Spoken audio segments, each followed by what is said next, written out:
Hello, welcome to another English Sparkling with Tweedy video.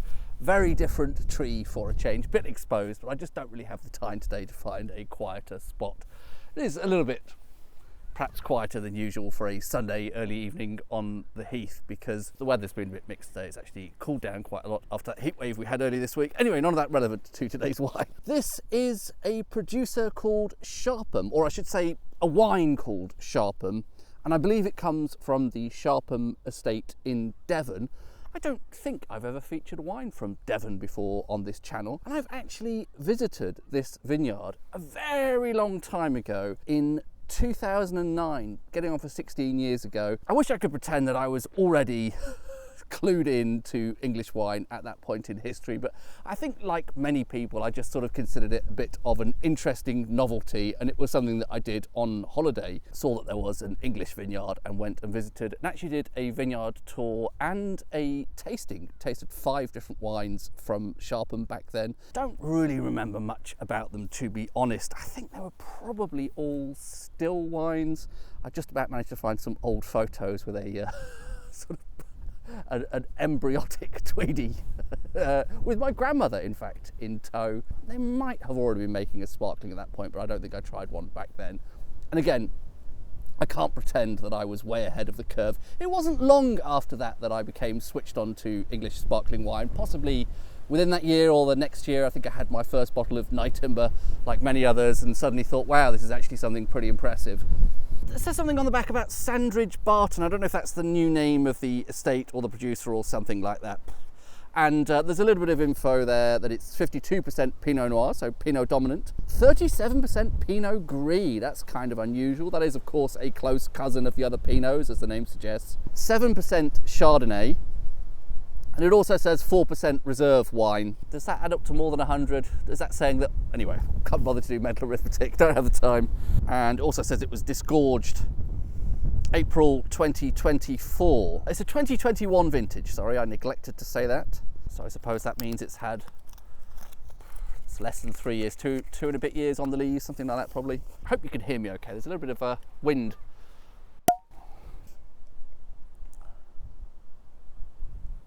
Pinot Gris then. I think that might actually be in the specification for allowed wines for the English wine PDO as well as the PGI. Actually relatively rarely used in England in English sparkling, but I think it is an allowed grape if you want to go for that certification program that not everyone bothers with. Slightly inclined to say that has a subtly greenish hue to it, but that might just be because I have grass all around me and I'm staring through this to some grass beyond, so perhaps that's environmental. You never get a very accurate assessment of colours on this channel. But a nice healthy stream of bubbles there.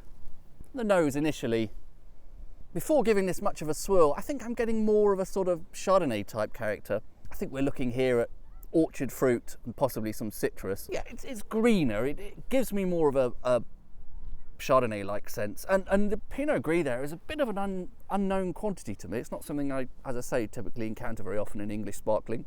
Somehow guessing that's going to be closer to Chardonnay in character, and that is of course also known as Pinot Grigio in Italian still wines, isn't it? But still, orchard fruit, I think more citrus, that sort of thing. Greener, not so obviously Pinot character on the nose. Let's give it a swirl and see if that changes things.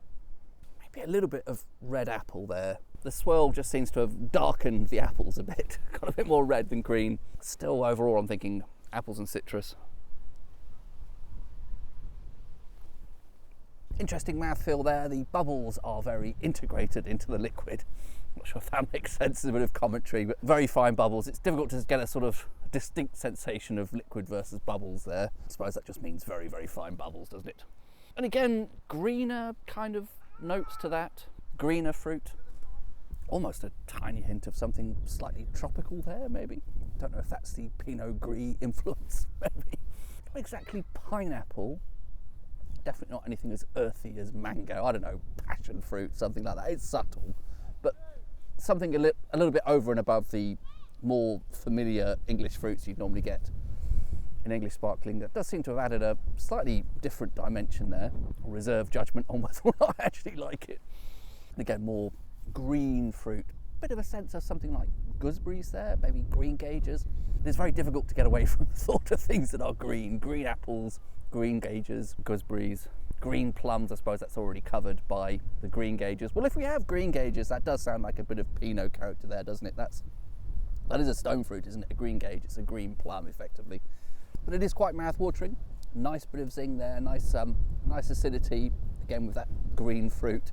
Probably all sounds a little bit negative, but overall it's pretty pleasant, it's pretty drinkable, and interesting to have that slightly different variation in the fruit character, a newcomer to the fruit bowl thanks to that Pinot Gris there. I'm pretty sure there is something just ever so slightly tropical, passion fruit, something like that, hint of umbongo. I'm getting a slight sherbet lemon sort of a sensation there as well. I feel like I'm just babbling a bit here. I'm meandering and not really getting to much of a point. Pleasant enough, slightly nostalgic, slightly interestingly different, maybe not, world-beatingly excellent, but I'm finding that very drinkable. Bit of a vague summary there. Anyway, cheers.